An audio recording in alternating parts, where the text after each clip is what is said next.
Let's start now. Okay. Okay, so we had a slight interruption because they gave us a coffee break. Absolutely. Absolutely.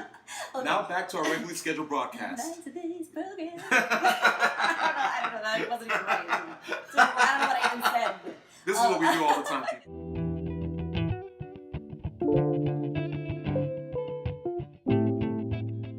You gotta follow Richie on Snapchat, by the way. Oh, wow. Yeah, follow me on Snapchat. Shameless plug. That's at Richie. RichieRich003. It's hilarious. You know what I think we'll do? We'll have you, when this episode comes out, do a Snapchat takeover. So if you're watching this now, we're scheduling a Snapchat takeover. You heard it here first, ladies and gentlemen. Stay tuned. There you go. Absolutely. Okay, so you were talking about your partner in South Florida Music Showcase. Yes. Okay. The co-founder. Yes. Okay, now, on our little break, you had mentioned, I asked you what the actual point, like how the conversation went when, were you like at lunch going like, hey man, you know what? Like talking about the state of, of South Florida music scene. And then you mentioned something about a business advisor. Yeah. Okay, so that led me to ask you, before we get to the story of where South Florida Music Showcase was born. Absolutely. Why did you have a business advisor? Okay. The reason why I had a business advisor, and why I have one, I should say, is I look at music as, this is my own personal definition, as the perfect marriage of art and science. You know, we only see music from the artistic side of it, whether you're a vocalist, you're a singer, instrumentalist, music producer. We only look at it from the creative side of it.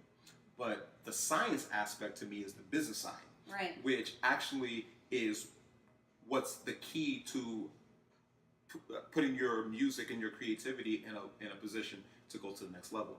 And so for me, it was important that from the business, or what I call the scientific side of it, to make sure that I was surrounded by people that knew the business, that understood the business, and that could help me be able to have a structure and a design that's going to help take the creative aspect to where I need it to go. Now, answer me these two questions, if you may. One is, why doesn't everybody do that? Like, why isn't that a passing thought in any musician's mind? Okay. And thing number two, I'll ask you in advance, is how does one go about, once the decision is made, getting a business advisor? Okay. So take me from there to there. Well, I think it's important for anybody that's a creative to be able to have a vision for what they want to accomplish as an artist. I've always felt like, me personally, I've always felt like I didn't just have an ear for music, I also felt like I had an eye for music, in the sense of I can see what music does and the effect that it has on people and where music is going. And so, so from the business side of it, whoever you align yourself with, I think it's important that, number one, for the artist, like I said, you have to know who you are as an artist. Right. We talked about self-awareness on our break, and that's an important topic that we talk about in the first webinar. And you actually have to pinpoint what your strengths and your weaknesses are. Knowing what your strengths and your weaknesses are. So if you're weak in business, then you know you need some advice and you go seeking help. Absolutely. And also, and I think it's more than just having a business manager, because having a business manager is part of it. Right. I think it's also just having a team of different individuals that are really strong in the areas that you might be weak in, whether it's management, whether it's creating a strategy, whether it's marketing, whatever those other areas. How did you know what a business advisor was? Were you always savvy in business? Was it something that, did you like to read about it a lot? Were you curious about it? I think I've always done business, even as young as like maybe 8 or 9. So it was kind of in your... Exactly. So business was always like... Exactly. I always had like little hustles where it was like little lemonade stands, or, I used to write poetry, and I also a visual artist as well. I studied visual art. See, and that character shows up from an early age. Yeah, exactly. My other colleague that was here, Abel Fernandez, he was telling me how he used to sell candy at school because he wanted to make enough money to buy pizza at lunch to sit with the cool kids. Exactly. But to have the wherewithal to be like, I'm going to hustle and make a profit out of this candy. That's how it was for me, because at that young age, when entrepreneurial so even before I started making money doing music, I was making money doing all this other stuff. And so, friends would ask me like, hey, I like this girl, but I don't know what to say to her. Can you write me a poem and I'll pay you $5? Stuff like that. But did you have a moment where you were like, okay, I'm making a living off of music, but I want to make a better living? Actually, you know what? I think it was the other way around. Once I let go of trying to pursue engineering, and I said to myself that I want music to be my life, my passion, my my end all be all. That's when I decided that I wanted that to be my goal in life, to make music my career and make it my lifestyle. And then as I grew and as I cultivated relationships and as I started learning more about the business, that's when I started learning how to make an actual day-to-day, week-to-week, month-to-month living off of doing music. So that's how it started. But in order to get a business advisor, you had to have thought, I want to take my business aspect to the next level. Absolutely. Because even though I had some, and also I studied business management in school for a while as well. Oh, okay. And so I already had a little bit of that background. But again, going back to what we were talking about as far as mentorship or what have you, the great thing about having my consultant, the business manager that I have, business advisor that I have now, she does consulting for Fortune 500 companies, and she's been doing it for 20 plus years. And so through our relationship, it's helped me to see things that obviously my experience does not compare to her experience. And it's helped me to take different ideas that I thought were great, and I put it in her hands, and she's like, okay, if you do this and you do that, it helped take it to the next level. Make them be Absolutely. Something lucrative. Absolutely. How do you go about getting a business manager? Well, if someone's interested in advisor, I'm sorry. For sure. I think a lot of it, number one, before you even get to that place, know who you are, know what your vision is, know where you want to go. And then you Google it? Well, you could possibly Google it. But again, a lot of times... Was this a relationship? Or it came through a relationship. An artist that I worked with for years introduced me to my business manager, and that's how that relationship kind of cultivated. But again, I still had to know who I was and what I want to accomplish to make sure that whoever I aligned myself with, from whether it's a business manager, advisor, consultant, whatever, right, on the business side of it, that they could align what they contributed to my business right, with where I wanted to go. So there has to be a mutual vision, Absolutely, in what you want to accomplish. Was South Florida Music Showcase already a passing thought at this point? The idea? Or did that come later? Well, it's funny that you bring up the my business manager. I met my business manager before I met my business partner. Right. It was actually my business manager that introduced me to my business partner. And was it because of the idea that you had, or was it just a random meeting? Actually, I would say yes and no, because my partner already had the vision for to do what we do now with the South Florida Music Showcase, and it was something that I wanted to do as well. So you kind of had the conversation where like, oh man, I've been trying to exactly, and the two frequencies it was like aligned. Exactly, the frequencies aligned, and it became like a perfect storm. when you're putting out that vibe, you're like, I'm gonna do this. Exactly. It's funny how those things just kind of line up. Absolutely. And I want to make this extra thought for free, if you will. I think it's important that we understand that if you want to do anything great, remember that no man is an island. It's hard to do anything great by yourself. That's great. So it's important that we make strategic alliances with people that are like-minded, that are passionate, that see the same things that we see, and that can complement, that in a way that we work together, that's cohesive, that creates synergy. But remember, you can't do it on our own. You have to be able to partner with the right kind of people. And part of that self-awareness, the asset of that self-awareness is being able to be like, okay, I'm weak at this, let me get so-and-so who's the best at it. Absolutely. And hire that person, or get with that, or collaborate with these people, or make a team with these people. The cool thing about the generation that we're in now is that kids want to create squads. Yeah, exactly. They want to have a squad where they can create content together. Squad. But it's like it's a legitimate thing. Like it's not just the the lingo, but it's like really your squad. That's your team. When I was coming up, we were like a team of 4, pro bono. Yeah. I mean, no pay, just like everybody had the same end goal. Exactly. So we knew that we could all get there together. Exactly. And people obviously who believed in what we were doing, that I'm grateful for, eternally grateful for to this day. You know who you guys are. They're called the Bureau. That's why my band's called the Bureau. Shout out to the Bureau. Shout out to the Bureau. Yeah. And it consisted of a publicist. It consisted of a graphic designer. Yeah. It consisted of a photographer who was also a singer who could help us with background vocals. Exactly. And my partner, who was an extraordinary human, who was like one of the hardest working, and he thought, okay, I invest in you as an artist, you invest in me as a producer, we have each other's back, and when people call, they don't talk to you, they're going to talk to me, and I'm going to be like the manager. Together, we made so much stuff happen. We got a video rotating all around in like 20 different countries. We got a lot of stuff just by ourselves with $0.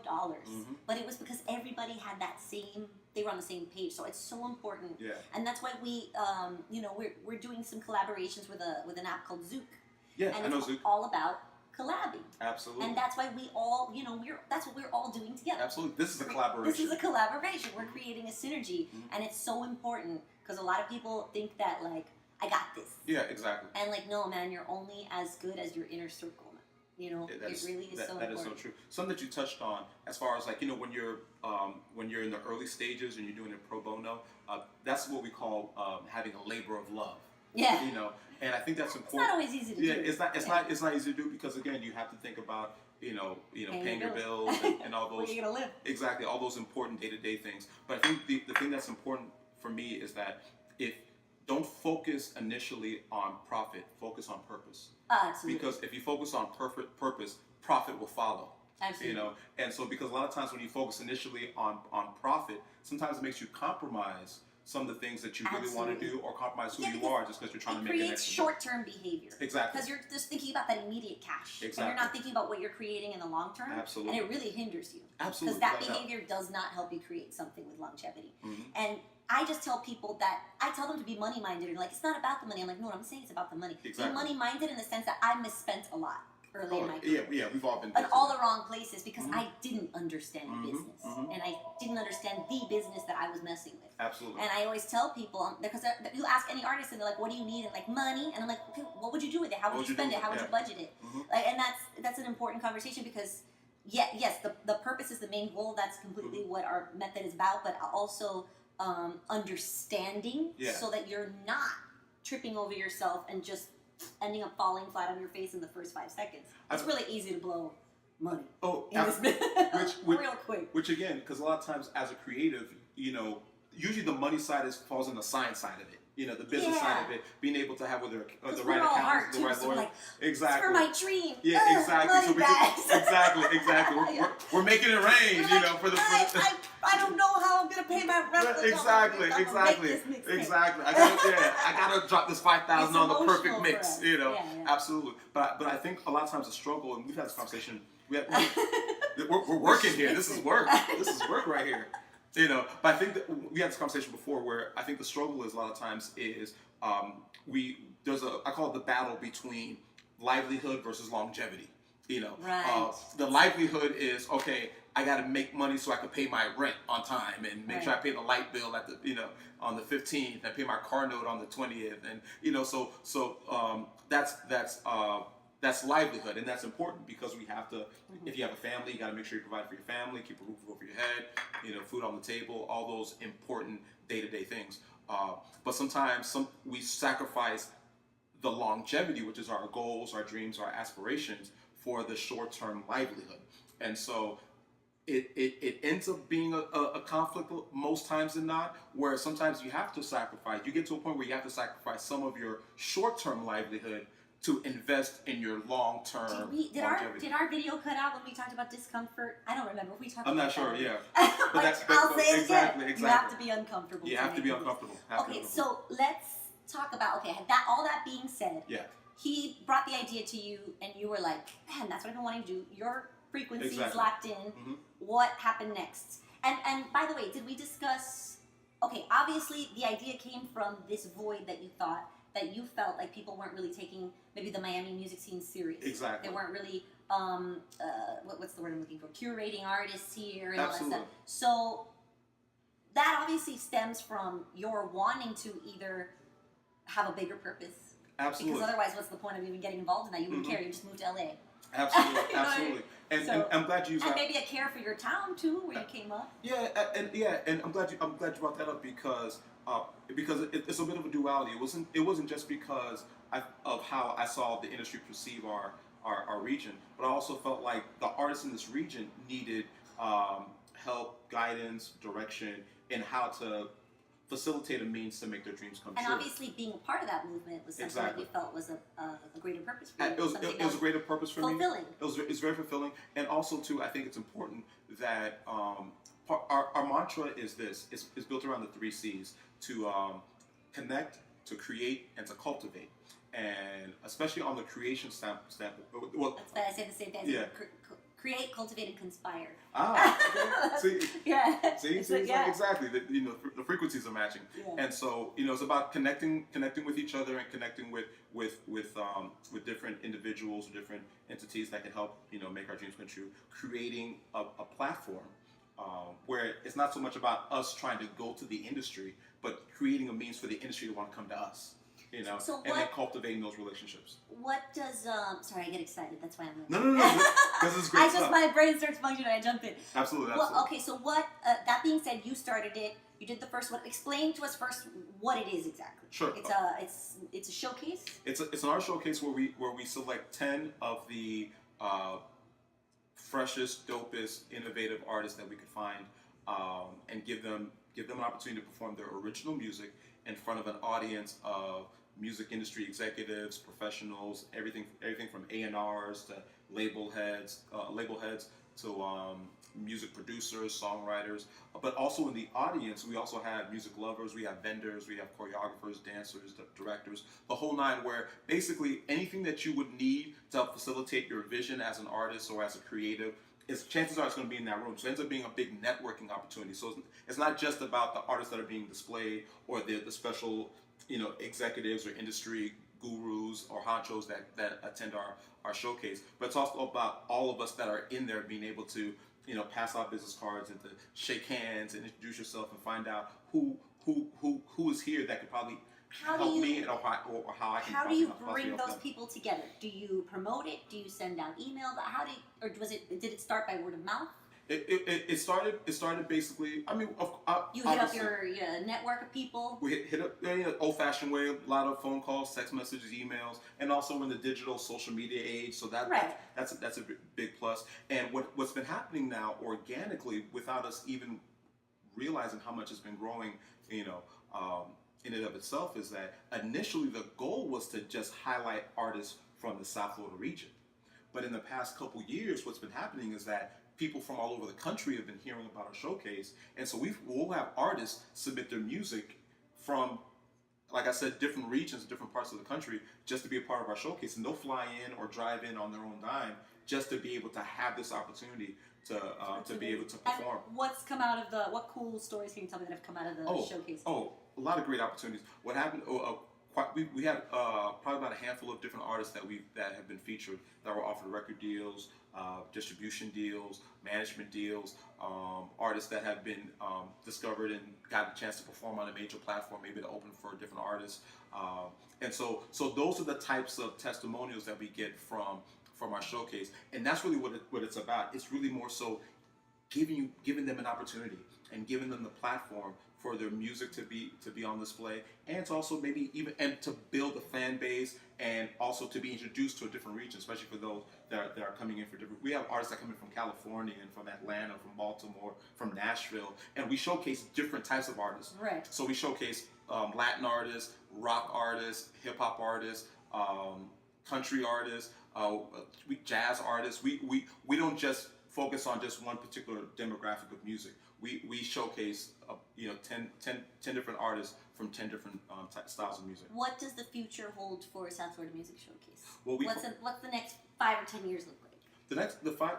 Especially in the next 5 years or so, and maybe even sooner than that, our goal is to take it on an international platform. We want it to grow into becoming more than just a showcase, but also a threefold conference where it's not just about the showcase, but it's also a place where we can do workshops, seminars, to help artists to learn more about the industry, how to cultivate their talents, and becoming a means to network different people, as well as being a means where we can all come together to party, have a good time.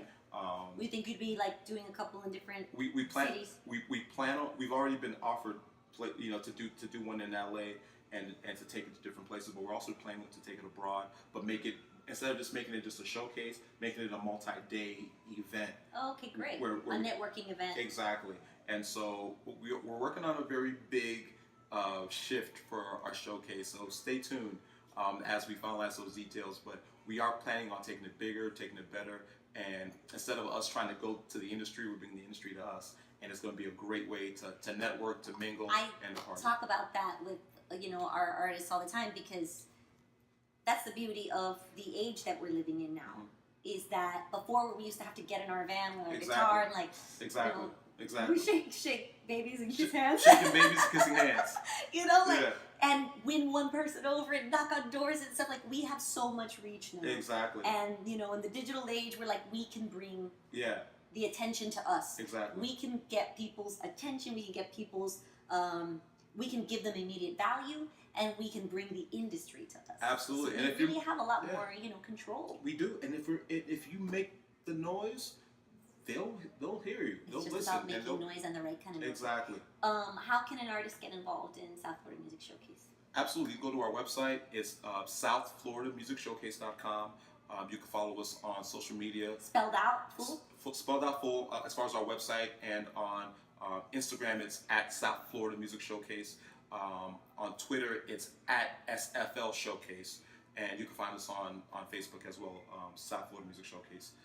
So you can find us on all the social media networks. Well, I'm gonna get Richie and his team to give us like some really top secret golden nuggets that you can find in our contributor webinar section. But I'm gonna twist his arm about that after this. So. So stay in touch. Make sure you can hit us both up. Leave comments. Please. Tweet us. Hit us up through allaccessida.com or at allaccessida on all social media. Make sure you check out South Florida Music Showcase. Hit up Richie Rich. Yes. Follow us, Snaps are hilarious. And hopefully you'll take over ours. Stay tuned. You can come back here, check in with us, start conversations, have conversations, help each other out. That's what this is all about. So good luck with all the networking. And thank you so much for Thank you for having me. I appreciate it. We'll see you guys next time. See you later.